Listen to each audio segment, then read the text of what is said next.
مسیحا کے لہو سے خریدے ہوئے مقدسوں، آج پھر نوید ملک آپ کی خدمت میں آداب بجا لاتا ہے۔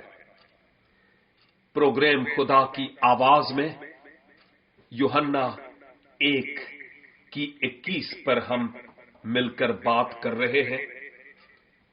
آج تیسرا دن ہے، تیسری بائبل سٹڈی جو اسی ایک آیت پر ہم کر رہے ہیں۔ گزرے کل میں نے بات کی تھی کہ جب یوحنا سے پوچھا گیا کہ کیا تو وہ نبی ہے، تو اس نے کہا میں وہ نہیں ہوں، اور یہ اشارہ تھا استثناء 18 باب کی 15 سے 19 آیت تک، اور یہ آیات میں نے پڑھ کے بھی آپ کو دکھائی تھی، سنائی تھی۔ اس کے بعد میں نے آپ سے کہا تھا کہ اس نبی کا اسرائیلیوں میں سے ہونا ضروری تھا، جس کا یہاں پر ذکر ہے، لازم ہے، اور نبی جتنے بھی آئے وہ اسرائیلیوں میں سے ہی آئے ہیں اور کہیں سے نہیں آئے۔ یہاں پر گزرے کل میں جہاں پر ٹھہرا تھا وہ یہ کہ نبی خدا کی طرف سے ہوتے تھے، نبیوں کے منہ میں خدا کلام ڈالتا تھا، نبی بنی اسرائیل میں تھے، اور اس وقت تک رہے جب تک کہ یہ نبوتی کلام یعنی تورات، زبور، صحائف الانبیاء اور انجیل مقدس تحریری طور پر مکمل نہیں ہو گئے، اس وقت تک نبی آتے رہے۔ جب یہ مکمل ہو گئے تو خدا کی کامل مرضی اب اس کتاب مقدس میں آلریڈی موجود ہے، جس سبب سے اب مزید انبیاء کے آنے کی ضرورت نہیں تھی۔ اگر ہوتی تو خدا تورات، زبور اور صحائف الانبیاء میں، اور سب سے بڑھ کر یہ کہ انجیل مقدس میں کسی معتبر نبی کے آنے کا ضرور ذکر کرتی، لیکن ایسا نہیں ہے۔ ہم مطالعہ کرتے چلے جائیں گے اور سیکھتے چلے جائیں گے۔ میں نے آپ کو کہا تھا کہ جتنے انبیاء آئے خدا نے ان کو نشان یعنی معجزات، سائنز اینڈ ونڈرز دیے، اور یہ معجزات اس بات پر مہر ثبت کرتے تھے کہ یہ نبی جو کلام کر رہا ہے وہ خدا کی طرف سے ہے۔ آمین۔ اور نبیوں نے جو بھی باتیں کی ان میں کوئی کنٹراڈکشن نہیں تھا خدا کے کلام میں۔ اب دیکھیے، تورات کی پہلی کتاب سے لے کر عہد جدید کی آخری کتاب تک ایک سلسلہ وار بیانات ہیں جن میں کسی طرح کا کوئی تضاد ہمیں نظر نہیں آتا۔ اب اگر کوئی ایسی بات ہو جو اس خدا کے مکمل کلام سے باہر کی ہو، جس کا خدا کے کلام کے ساتھ کوئی تعلق ہی نہیں، تو پھر میں اس بات کو اس کلام کے مطابق درست نہیں سمجھوں گا، خواہ وہ آپ کہیں یا کوئی ہی کیوں نہ کہے۔ میں ہر اس بات کو تسلیم کروں گا جو اس خدا کے کلام کے ساتھ ٹیلی ہوتی ہے۔ دوسری بات، یعنی اگر یہ خدا کا کلام ہے تو خدا اپنے کلام میں تضاد ایک جگہ پر کچھ اور دوسری جگہ پر کچھ اور نہیں کہتا۔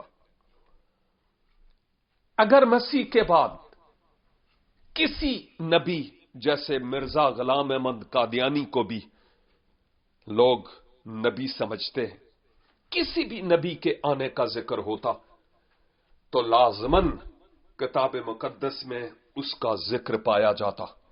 اس لیے میں مسیح کے بعد کسی اور کو بطور نبی تسلیم نہیں کرتا۔